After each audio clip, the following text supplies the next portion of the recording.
Good morning, everybody, and welcome to this webinar with Ricoh. Today, we are going to be talking about unlocking the workplace potential for your employees, your offices, and more. My name is Mike Moore. I'm the Deputy Editor at Tech Radar Pro. We are one of the world's leading B2B and B2C technology news websites. We cover everything from security to cloud, from hardware to software. So it's very kind of clear to us that getting the most out of your employees has never been more important.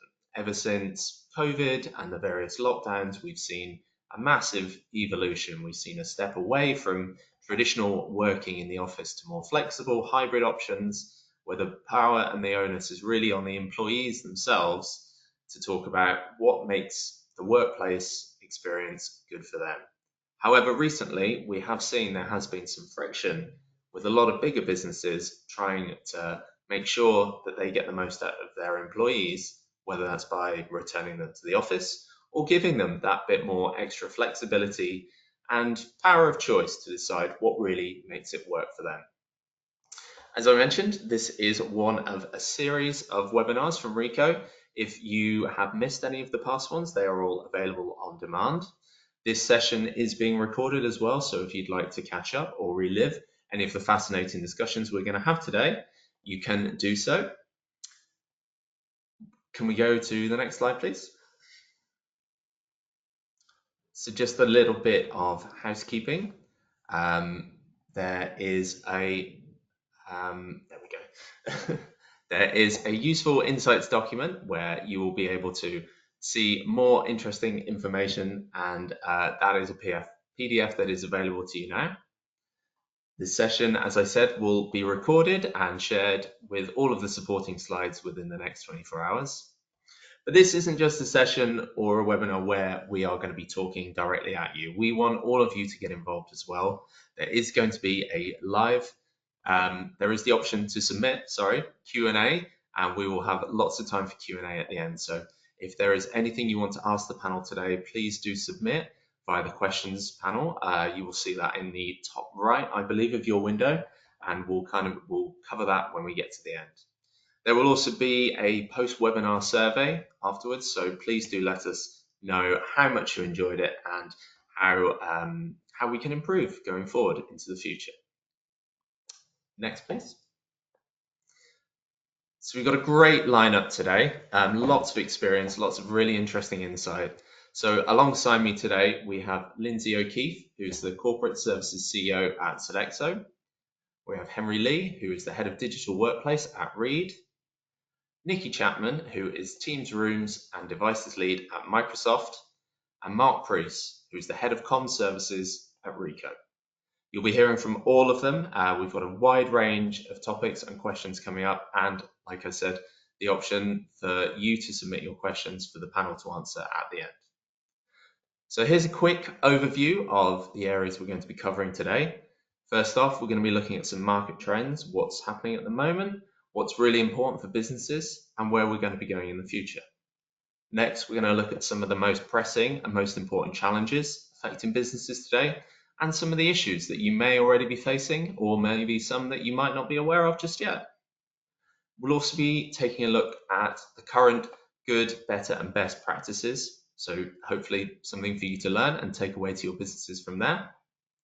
Next, we'll be looking at some of the priorities going forward and how you can really get a good ROI on your business and workplace technology. And then finally, as mentioned, we'll be taking some of your questions, and that'll be your chance to really get the most out of the panel. Next, please. Alongside that, we're also going to be running a live poll. So we're really interested to get your feedback and kind of hear exactly what you guys out there think about some of the most pressing issues. In case you can't see the little pop-up that's on your screen right now, our first poll is around workplace policies. So as news headlines highlight some of the shifting workplace policies, how is your organization currently approaching hybrid working? The results will be available later, but you can click to vote right now. There's a couple of options available on your screen. So first off, we're going to hear about some of the current workplace trends that are around today. And for that, I'm going to hand over to Mark Priest to talk to us a little bit more about some of the most pressing issues around in the market today. Mike, thank you. Good morning, everybody. So yeah, look, before we hear from the very exciting panel that we've got here today, we just wanted to get the ball rolling with a quick summary of what we are seeing in the market, what research is telling us, what our customers are telling us, and so on. And some of this you may be finding in your own workplace as it is anyway. You may be finding from conversations with colleagues, similar trends. It may just be catching up with friends and relatives about their own workplaces, and some of these might resonate with them. So on the first slide, we've got research from Making Moves, which was published in Facilitate magazine. This gives us an indication of the biggest motivations for going into an office. So firstly, 80% of office workers feel happiest if they work from the office at least some of the week. So I know I feel the same way. I couldn't do my job if I worked from home every single day, but really I just enjoy getting into the office for some of the week, right? It works for me. And some of that is reflected in the following stat: 42%, the most popular um, motivation for going in is socializing with colleagues, and close behind that, another 39% is to do with just simply getting out of the house. So these are both less to do with commercial benefits, but far more to do with the really important social benefits. And it's easy for that to be overlooked, of how important social interaction is in the workplace and developing those relationships and bonds with people. After that, we do reach a couple of business benefits. So 36% better collaboration and communication, and 31% of feeling more productive, so just doing a good job and feeling good about it. And then fifth on the list is 30% having a dedicated workspace. Now, I think that probably refers to people that don't have the right space or conditions at home. I think we all know some people that are still working in their bedroom, having to work in the kitchen, larger families, house sharing, and not everybody has necessarily an ideal home set up. And I think that's where that stat probably refers to. So on the next slide, we do have some research which was conducted by Ricoh this year, which reflects the importance of this topic. As you can see, almost half of business leaders surveyed plan to update their technology to make it more attractive to employees. They know that to keep the best employees, to get the best out of their employees and help recruit the best employees, they need the right tech in place. And that's backed up. Their staff are telling them that, nearly a quarter of them are saying that they need the collaboration and hybrid meeting tech to enable them to be more innovative and do their job better. And furthermore, they say that their fulfillment at work, their job satisfaction, their motivation would be improved with the right tech to free up time for them to be able to do what they consider to be more rewarding work. And on the third slide, we have an excerpt from IDC's Future of Work Trends 2024, which was published in just April this year. The number one trend, according to the IDC, is using tech to boost productivity and user experience in a hybrid workspace. So, it's there. Yes, to greater technology adoption to unlock productivity improvements. Yes, to workplace cultural change, right, including clear communication to employees, and the required redesign of office space to enable digital parity between remote and on-site workers. So really important points there. And these are very, very common themes that I'm finding from customers that I'm talking to every day. One thing that it doesn't necessarily surprise me anymore, but it used to, is just how common everybody's issues are. And so many people have got the same challenges that they're trying to navigate and unpick quite a complex area from that. From a personal perspective, we talk about the actual workplace and the value of being in the workplace. My son just finished uni and he's gone off into the working world, and he got a job where they actually advertised 1 day a week in the office. That's all they wanted, 1 day a week. And he thought, that's great, 1 day a week, I haven't got to go anywhere. A couple of months in, he was really struggling, questioning whether or not it was the right place for him. Didn't really understand what was asked of him. Didn't really know who people were. It was really getting him down. And I said to him, look, I think you should tell him that you want to go in 3 days a week. It's not too far to go. So he started going in 3 days a week, and just within a couple of months, complete change to his attitude to the entire workplace. He's forming bonds with people he'd never met before. He understands. He's now much more autonomous with his job. He understands his boundaries, and it's just seeing that from a small micro scale size of what's happening with that there, and apply that to the wider workforce. It's a really important point to keep in mind of just how important it is to keep that social aspect up. Anyway, enough from me. I'm really excited to hear from our panelists today. So Mike, back to you just to get the panel talking, please. Great, thanks very much, Mark. Really good to get your insight there and to check out some of the initial trends. So, as mentioned, now we'll move on to the panel discussion, and it's time to look at our first question. On the next slide, please. So, as working practices have continued to evolve, as we've just heard from Mark, what challenges has your organisation faced? I think, first of all, we'll hear from Lynsey. Thank you, Mike. Good morning, everybody.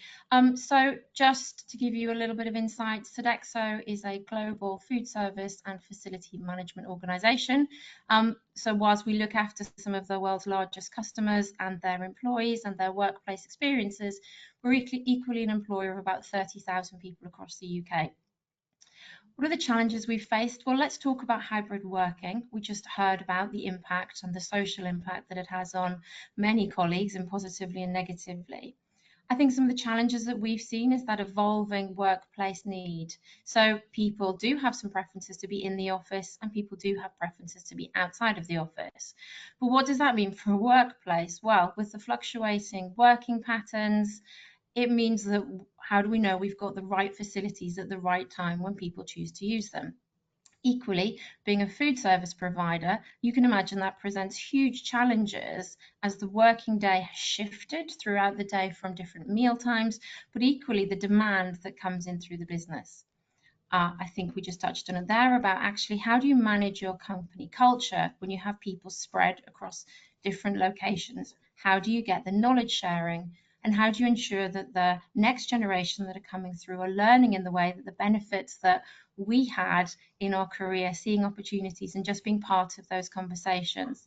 And then equally, positively and negatively, how do you look at that employee engagement? What I guess COVID has taught us coming out the back of it is not one size fits all. The next piece a lot of companies have seen is how they've looked at the real estate optimization. Here ourselves in our HQ in London, we have significantly less space than we had before, which, as you would imagine, Tuesday, Wednesday and Thursdays, the even option to try and get a meeting room is pretty tight. And then finally, looking at the sort of talent acquisition and retention. What does that do from a hybrid point of view, being in and out of the office? However, to the flip side, there are absolutely opportunities for us to bear. So, you find that we can get some enhanced productivity if we're going to be on Zoom calls or Teams calls all day. Do you need to be in a real estate? Or do you get the best benefit by saving on your commuting time? Clearly, there are real estate savings. And then also looking at a much wider pool of talent.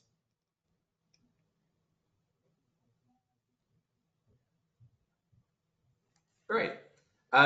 So talking about talent acquisition and moving a little bit more onto the recruitment side, maybe Henry, we can hear a little bit more from you. Yeah, sure. So, Reed are a large recruitment business. We also have a growing government outsourcing business as well, running things like driver theory tests. So our business has diversified pretty significantly over the last few years. And one of the key challenges we faced is how we develop our people has fundamentally changed. So having less face-to-face time has meant that we've had to bring a more structured approach to coaching and mentoring. Which obviously has brought some pros and cons. So on the plus side, it's helped us formalize and standardize how we train our leaders to coach. But on the downside, we tend to focus on larger things, which means those smaller elements that you might have previously picked up on overhearing conversation or a difficult phone call is often missed. So trying to find a balance there has been really, really tricky. And then as technology has sort of become more central in the way that we deliver, we've always been a people-focused organization and delivered quality through that human experience. But the more digital things become, the key question for us is how can we ensure the human touch still has an opportunity to be a differentiator for us? So we're spending a huge amount of time on process and service design and how we make sure technology is effectively embedded, so that we can make sure the human touch really shines through where it's going to make a difference to our customers. And then as work has become increasingly asynchronous, written communication has become more and more critical, from project updates to strategic direction, change management, adoption. We all want the kind of flexibility to catch up when and where we choose. But I think that the ability to write clear and concise communication has become more and more critical. I think perhaps that's where some of the sort of Gen AI and Copilot technology can really help us out. Great. And to hear a little bit more about the pure technology side, I know, Henry, you just mentioned Copilot there. This is a perfect opportunity to throw it over to Mark and to Nicky to talk more about the hardware and the specific technology side. Yeah, and thanks guys for that insights. And what I really picked up on that is around the talent acquisition and retention side of it. And obviously from Reed's perspective, that is what they specialize in. And Lynsey mentioned as well about some of the challenges, and that's been a common theme that I've seen with lots of clients over the years, is trying to navigate the different generations of people that come out of schools and universities and what they're used to as a technology. So, if you take pretty much most of the guys that are coming out of schools and unis now, they've grown up using FaceTime, WhatsApp video, Snapchat. All they know is doing conversations over video, right? It's actually weird to them to use a normal phone, right? And if they're going to, they're picking where they want to work and they want to look at the kind of environment they want to work in, it's really important to be able to invite them in for interview, but demonstrate what's available to them as a technology for them to go, yeah, I can really see me working here. This is the kind of vibe, if you like, that I like to work off. And then the same effect, if we don't do that, then it can cost potential talent, that we could be bringing into the business. What do you think, Nicky? What were you finding yourself and Microsoft? So looking at our market research, we actually spotted there's something now known as digital debt. So from people working in different locations, no longer reliant on walking over to the water cooler and having a chat, going in to engage with somebody face to face, we've created digital debt by having to manually communicate with everyone. So whether it's setting up a meeting, sending an instant message, picking up the phone, having an ad hoc call, writing an email, all of this extra workload has meant that people are spending over 60% of their working time actually just communicating. And that's where that digital debt comes in. So the benefits, see, Henry mentioned Copilot, and the benefits of bringing the AI technology and Copilot into your communications and your meetings is it really helps relieve that digital debt. It helps you communicate better. It helps you have better, more functional meetings, having those clear actions to take away. And it's really there to enable people to be able to spend more than 40% of their time doing their creative work, which is the work that they're actually there to, with their specialist skill set to help generate their revenue. Yeah, and again, that's, on the subject of technology, which is, I'm sure we'll explore that more as we go on. It is time for another poll around technology. So, guys that are on the webinar, please take part. It's your webinar at the end of the day. This is for you guys to be able to give your feedback to.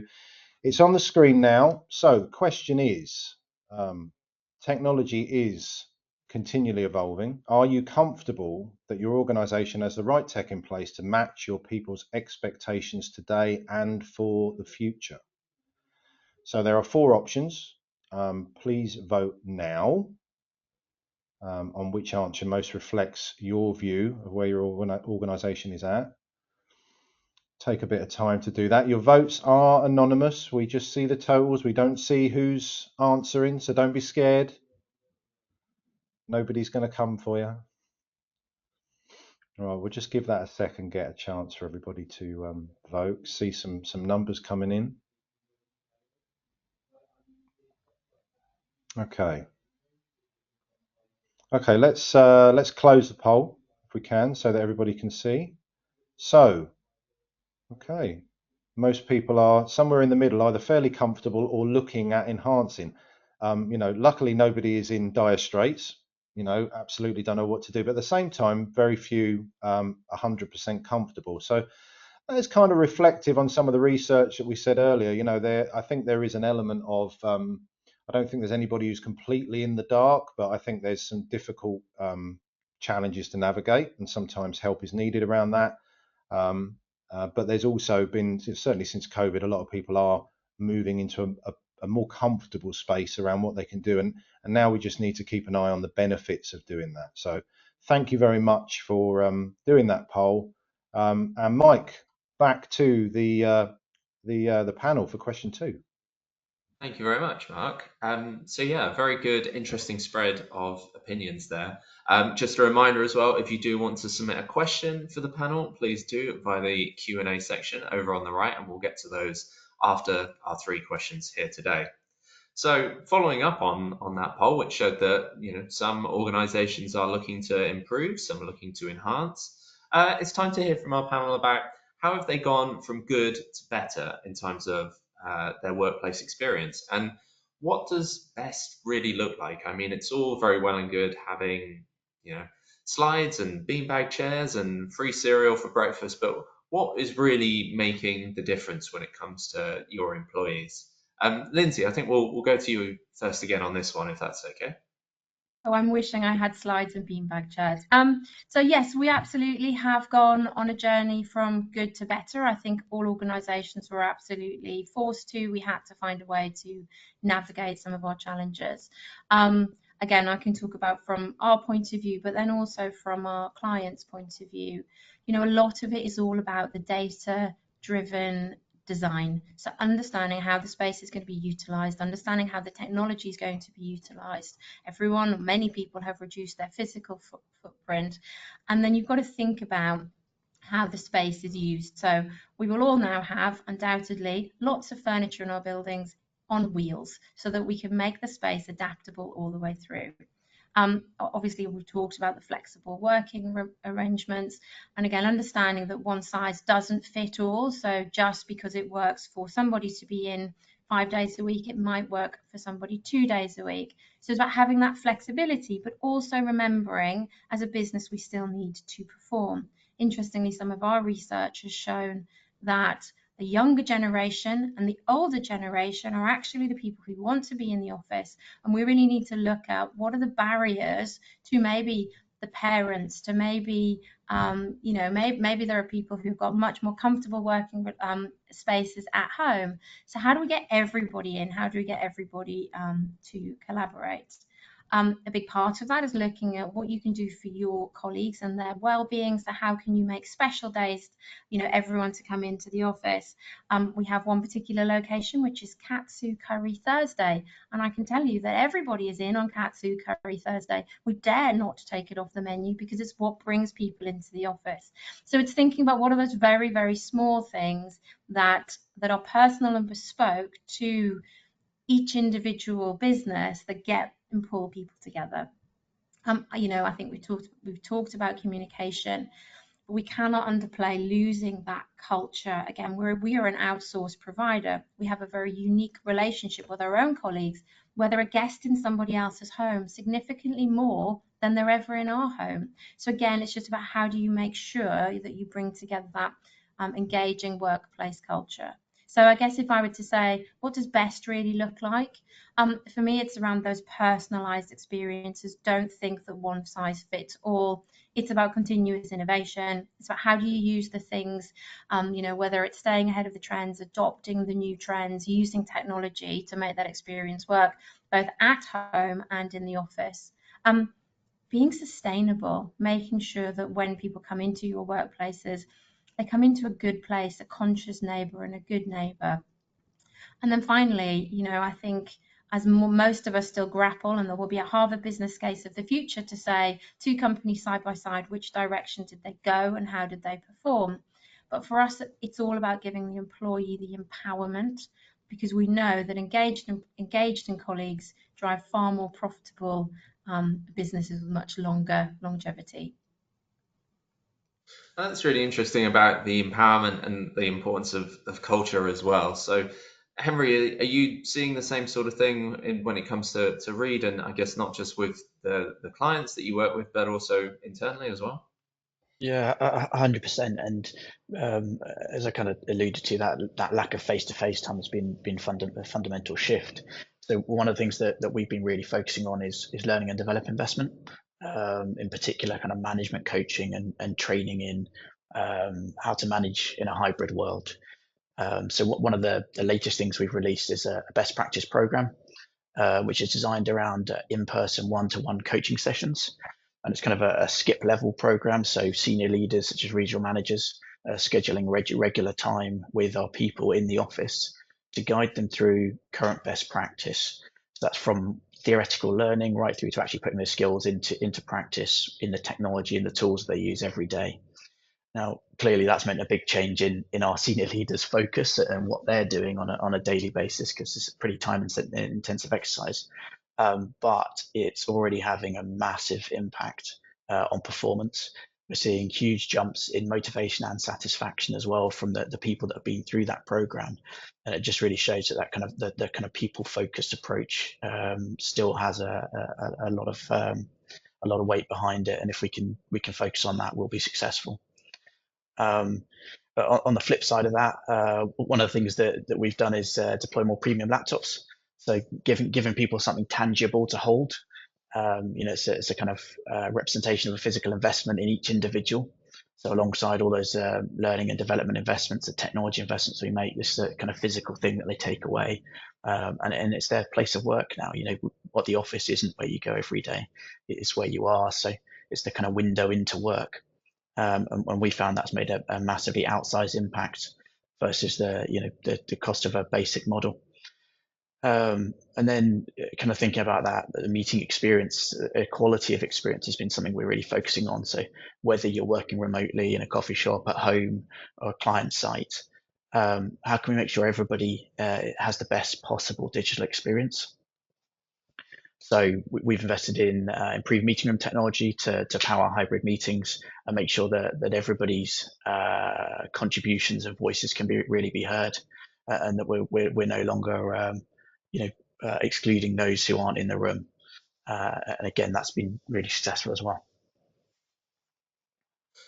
Great. So it seems, yeah, the digital experience is becoming really paramount for employees. Everyone needs hardware, to make sure they do their jobs effectively. This isn't just an option anymore, as I'm sure most people on this call are dialing in from locations that aren't offices. I'm certainly at home at the moment. So when it comes to the technology side, Mark and to Nicky, how again do you make sure that you're providing the best experience for workers and employees wherever they may be? Yeah, and look, it's really great to hear businesses, like Sodexo and Reed that are taking this seriously and investing in the areas that they see the benefit from. And I definitely need to set up a meeting with Lynsey on Thursdays at about maybe 1 o'clock or something like that. Definitely get some of that katsu curry going. What Henry said about the premium laptops and the premium equipment is interesting because um, I have been finding that there's lots of different technology that is out there for lots of different elements of the workplace. Some of it's very functional; it can do a job, right? Maybe it's budget conscious or something like that. But when you start dipping into the technology that is what you consider to be premium and some of the features that are around that, that really shapes the user experience and what they, how they feel about collaborating and joining these meetings and getting involved in it. Even down and laptops is a really good example of saying, well, actually, this is something that somebody's really proud of, that they've got this wonderful laptop that's mine. Look at this. And they go and show people and they go, is that a work one? Yeah, that's a work one. Oh, that sounds like a good company. So, people can get really impressed by things like that. But it's important because it gives people a really good experience. And, when you start talking about meeting room experiences and stuff where, we've got people tracking and facial expression recognition and engagement areas just from the actual technology in the room, it can make a massive difference. And I know, Nicky, I know you and Microsoft have been really looking into that, particularly around some of their platforms, haven't they? Yeah, most definitely. First I want to touch on something Lynsey said, which is obviously where people are at home, they have their setup, they have their experience. I think the first thing we need to look at is when people come into the office, we want them to have as good as or a better experience when they come into the office from what they have at home. We don't want people to sit on banks of desks, headphones on, completely distracted by those around them. We want to be able to offer them a quiet space, somewhere they can go into a meeting room and be able to concentrate on that meeting and feel comfortable in the conversation. Equally, we don't want them peering down, hunched on a laptop. Taking them into a meeting space where they've got a well-placed camera, a great audio setup, that will really enhance that experience. And we need to encourage and promote those experiences when they come into the office. On top of that, I mentioned earlier Copilot. When we bring that AI technology into our meetings, enabling people to be heard and recognised and understand who's who within that meeting space, we also need to focus on ensuring that that journey continues. So we need to design our meeting rooms to future-proof them for these AI capabilities coming into the space. We want to ensure that everyone can be seen, heard and recognised when they're in the meeting, and everyone feels comfortable to collaborate. And that's what the design and the technology within our meeting rooms enables people to be able to do. Great, thank you very much. Really interesting to hear there. Just a reminder to everybody to get your questions in. You can submit a question via the Q&A section on the top right of your window over there. But now we're going to move to our final question for the panel, and then we'll get on to Q&A.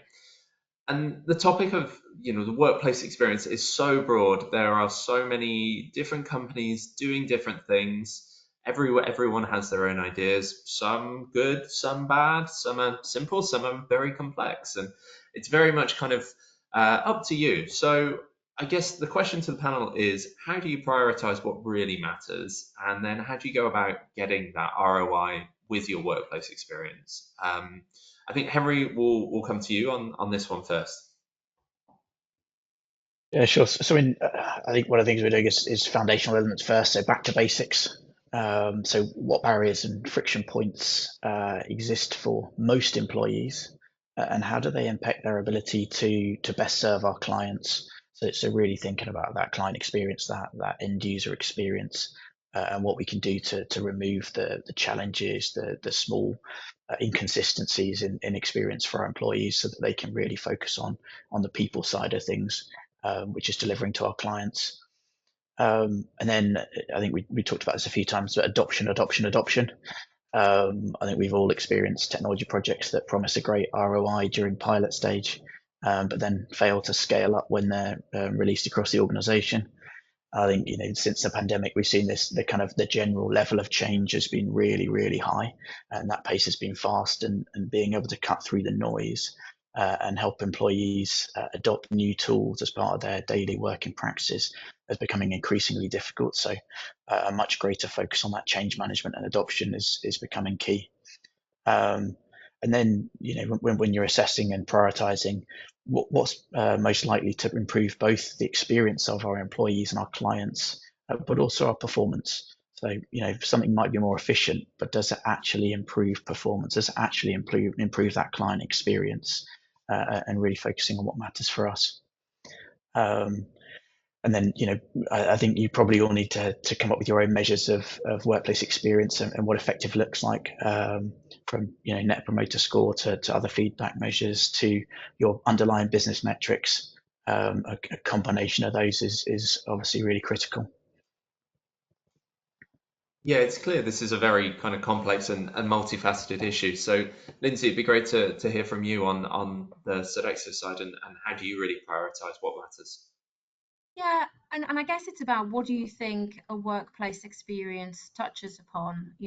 I'm really excited for the future technology in a Teams meeting where I can get a message from AI to tell me maybe one of my team's not doing okay, because I can't see their body language because they're on a screen and not on not physically in front of me. And as humans, we see the social cues that maybe you can't always see in technology.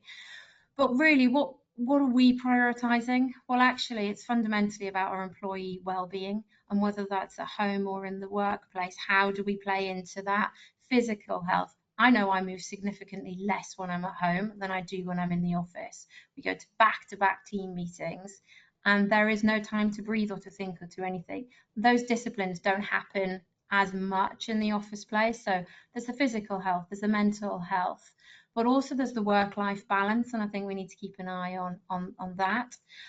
Having those engaging working environments, so make sure the collaborative spaces are available, the social opportunities are there, and then also still about celebrating success of being together, and that's where a physicality of a workplace can really support us. Professional development is huge and needs to be very, very carefully managed. That's why, Mark, you talked about your son not going into the office. It's a huge part, and it's a massive watch out that we need to make sure our workplaces are attractive enough and people want to come in and feel that it works as well as it does at home. Nikki, you talked about that, because that is where professional development happens. I'm not saying it can't happen in hybrid worlds, but it's a real big watch out. And then of course the technology and infrastructure. I think talking about the quality of tangible assets that you provide to your colleagues is really important as well. Not something I'd necessarily thought about. So they're the things that we are prioritizing: health and well-being, engaging environments, professional development. And then I guess, look, what are the return on investments? Well, I think we all know as good leaders, if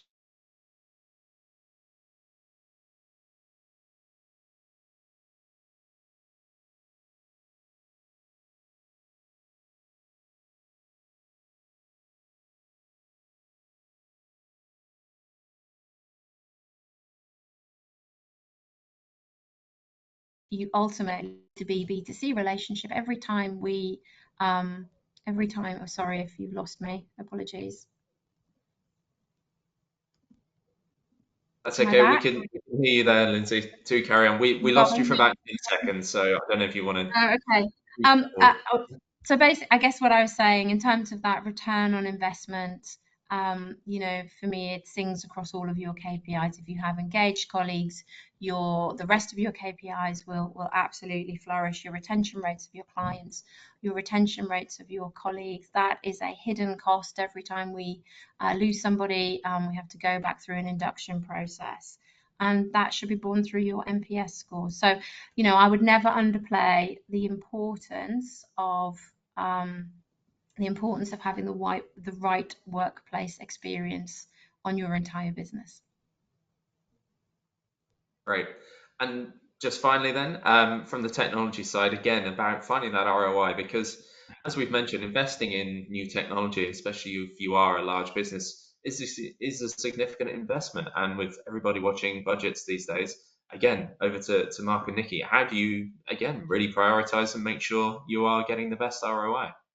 Yeah, I think that is the $1 million question, not to, play on the words.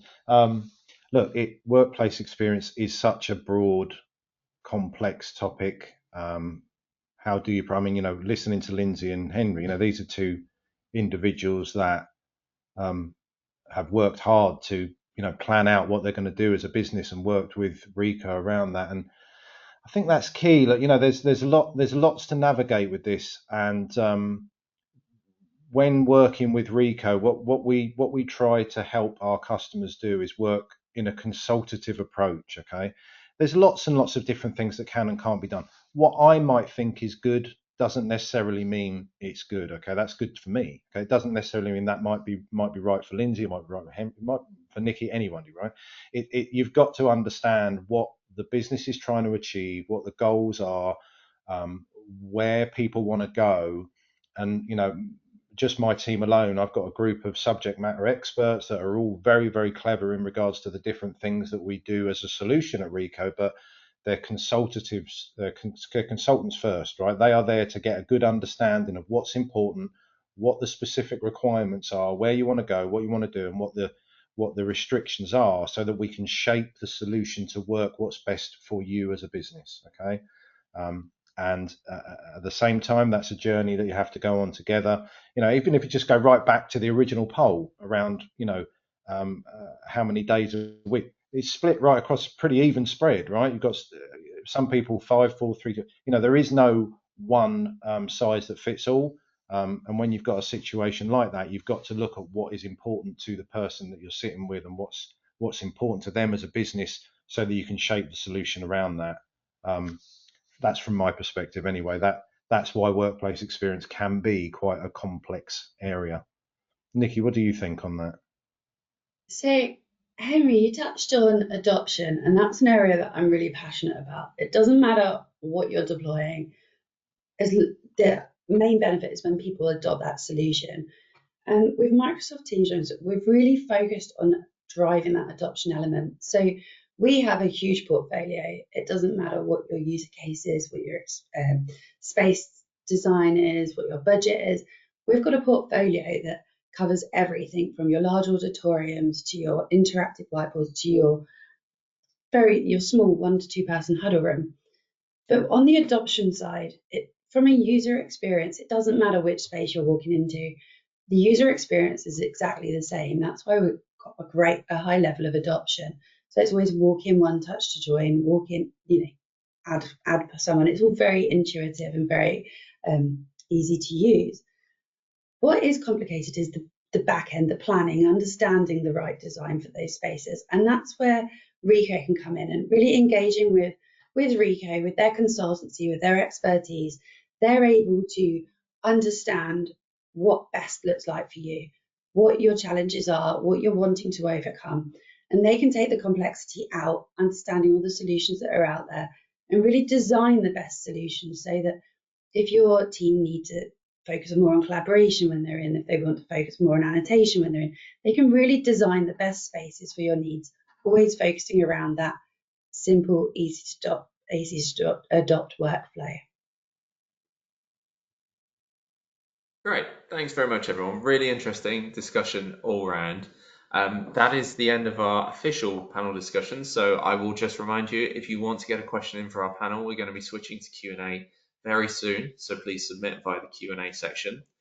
But just quickly, as we don't want to leave time, and we've had quite a few questions come through already, just a quick sum up of what we've heard today. It's clear that there are, as we said, this is a multifaceted issue, and it's not something that's going to be easily solved. But there are a couple of key options and focus areas that you and your business can take. It seems like the first one is really empowering your people, your workers, your employees. Really giving them the flexibility and the choice will make them not just happier, but also hopefully more productive, more efficient, and making sure they have the right technology as well. Whether that's optimizing and improving the workplace by offering more hybrid solutions, or even something as simple as more meeting rooms or Katsu Curry Thursday. I feel like that is going to be the main takeaway from today from Sodexo. But also simplifying technology as well, making sure that it's easy to use. We've touched on the fact that there are different generations now all working together in the office, some with probably different levels of proficiency when it comes to different systems, different platforms. So making sure everybody can work together effectively is also super important. And talking about working together, it seems really important that different factors, different organizations within your business all need to work together better, smoother, more efficiently. So that's not just your IT team, but also facilities and HR, making sure that the workplace and the office remains an attractive and enjoyable place to be, even when people are getting used to working at home and being hybrid more and more. So that's pretty much it from us here today before we turn on to Q&A. Mark, just going to hand over to you for a last little bit of housekeeping there. If we could just go back to the last slide, please. Yeah, thanks, Mike. Look, thank you very much, everybody, for attending today. If the webinar today and these takeaways have triggered an interest in what you've heard and you want to explore more, there are several options available to you. So first, you can access and read the full report, Unlocking Workplace Potential. By all means, share it with your colleagues and your management team. There's some really great insights in there and data, and plus there is the ability to conduct your own interactive workplace assessment, which is really fun to do. Gives you some good insights on there. Secondly, obviously, you can get in touch with your Ricoh account manager, or you can use our inquiry email address, which is ukinfo@ricoh.co.uk, and we will get back to you with the correct expertise and guidance, and as I said, the correct consultant aligned to your specific requirements. And there will be numerous ways that we can help. We've all mentioned them as we've gone through the webinar today. The list is not exhaustive, but from our perspective around workplace, it could be room and desk booking, occupancy sensors, it could be digital signage, it could be managing premium laptops, for coming back to that, any projects around there, IT licensing, networking, data management, cloud storage, backups, whatever it might be. We have our different experts that can help you shape the solution that you need to look at. So again, thank you very much all for joining. Mike, back to you for some questions. Fantastic. Yeah, we've had quite a few questions in, a nice kind of breadth of questions as well. So I'm going to try and focus these to the panel members that I think are probably the most applicable. Surprise, surprise, the first question is about AI. This is obviously not something we can really escape at the moment, certainly in the technology news space. Not a day is going by where there isn't some kind of shiny new AI model or LLM or some form of technological development with AI. But the question we've had in is how are organizations bringing AI to their meetings? I'm guessing this is more of the technical question, so I'm going to throw this open to Nicky and Mark. I know we've touched on Copilot already and how that's kind of affecting people with video conferencing and collaboration. So is this the only way that you're seeing AI being used today, or are we seeing a kind of breadth of technologies? Well, on this one, I'm going to pass straight over to Nicky because I don't know anybody who knows more about AI in the meeting space than Nicky does. So I'm going to refer over to Nicky to give some insights on that. Yeah, so we're using the AI technology. Obviously, we've got the recap, the transcripts, the notes, all of the things that you're aware of that are coming to those meeting spaces. But in Microsoft Teams rooms, we're actually utilizing that AI even further. So we've got speaker recognition when you step into the meeting room. So you can manage this on your own Teams application on your desktop to cover the GDPR piece. When you step into that meeting room in a scheduled meeting, that meeting room is going to know that my voice is mine because I've already registered it on my laptop. Equally, you can bring in AI into your cameras. So we can utilize the cloud to remove wasted screen real estate. We don't want to see half a meeting room now with one person, tiny person sitting at the back. We want to be able to engage with that person, see them fully on the camera, make eye contact and have a more natural feel.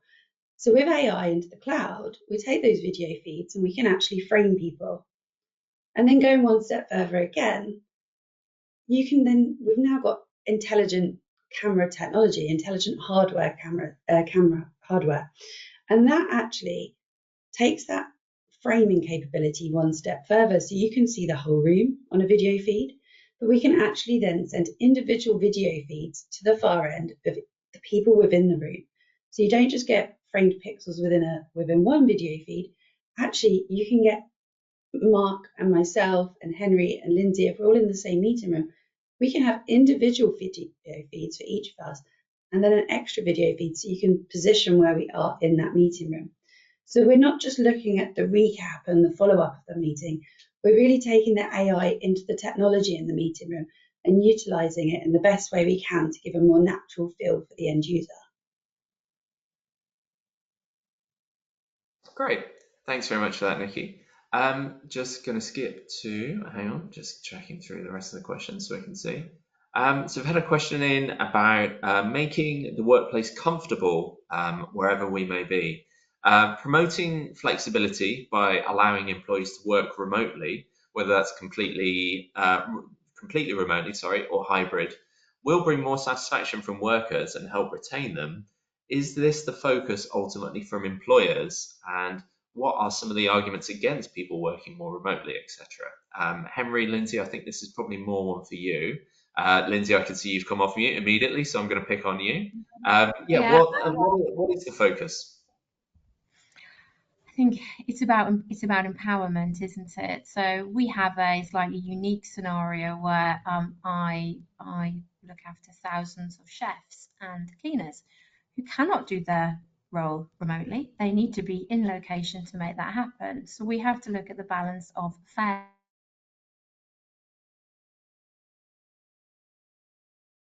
I think we've just lost your audio again delivery there. rather Sorry, than Lynsey. Oh, no, there you go. You're back. You're back. I'm back. Apologies, I don't know what's going on today. Yeah, sorry. So clearly we have a on-site workforce that need to be present. But the way that we look at the rest of our population, and it's the way that our clients we feel are looking at their population, is an output delivery rather than an input delivery. Meaning that you need to be in the office when you need to be in the office, and you need to be working productively at your best whenever that suits. So I think it is just a balance, but absolutely recognise there are companies that are driving more back to the office, and they must have seen a productivity and an impact, the likes of an Amazon, let's say, that they want their colleagues back in 5 days a week. There will be business metrics within there that says that's the best thing for their business. And again, it's an individual, business by business, role by role, how we need to look at it. Great. Henry, anything you'd like to add on that? Yeah, I mean, we're taking a similar approach. I mean, we've looked at some of the kind of core tasks and things that our people do, and we're trying to encourage people to do some of those things remotely and some of those things in the office because they're more effective. Obviously, in recruitment, we're trying to talk to lots of candidates who already have jobs. So actually speaking to them out of the office hours more flexibly, working remotely, it's a much easier way to get in contact with them. But other activities are much better done working as a team in the office. So we're really trying to take that flexible approach, but more of a task-based look at it. Great. I think we've got time for just one more question, so we can give you guys back the rest of your working day as well. This is, again, more of a technology flavoured question, I suppose, but happy for anyone on the panel to jump in. Are organisations looking for specific tech solutions, or are they looking for more rounded, all-over consultancy and advice? Maybe, Mark, we could start with you on that one, if you're happy. It is a good question, because I think people maybe go through a bit of a journey where maybe they start just wanting to look for technology. And as we were saying earlier, it can get quite complex, and I think they can either find that they prefer to have a more consultative look at all the actions, or unfortunately, sometimes they may find themselves in a position where that's a hindsight element. After the decision has been made, they end up, I wish I'd looked at this in another approach. And it's a difficult thing to navigate, as I said. With the way that the world is now, we're all used to using Amazon to buy things and stuff like that. Some people, unfortunately, sometimes think you can do the same when it comes to buying things for your workplace. We'll just go on Amazon and buy a couple of cameras and get them delivered, and they just plug in, don't they, and stuff like that. And sometimes they do, but you can quite easily end up going down a wasteful route when it comes to not necessarily looking at the bigger picture of not just around what the technology does, but as we mentioned a few times today, how that affects people's experience, what your staff are looking for, even down to things like, the flow of the building, the flow of the office. How do people move from one side of the office to the other? What sort of experience are people going to get when they move into these areas with the technology that you've bought? Even down to simple things like, what's the user interaction? Are people expecting, the people that have bought the technology, they're expecting somebody to walk in and have a very complex decision-making system to start a meeting? Or are people going to do what they expect people to do, every day on Teams, is just press a button and it starts? Okay, and that's the same sort of experience that people want to see when they go about. So I'd say that some people are looking to go straight into the consultative approach. I think others don't know that they need to go into that consultative approach, and I think there are some that don't, but probably eight times out of 10 wish they had. So try and go with the path of least resistance to begin with, from my perspective anyway.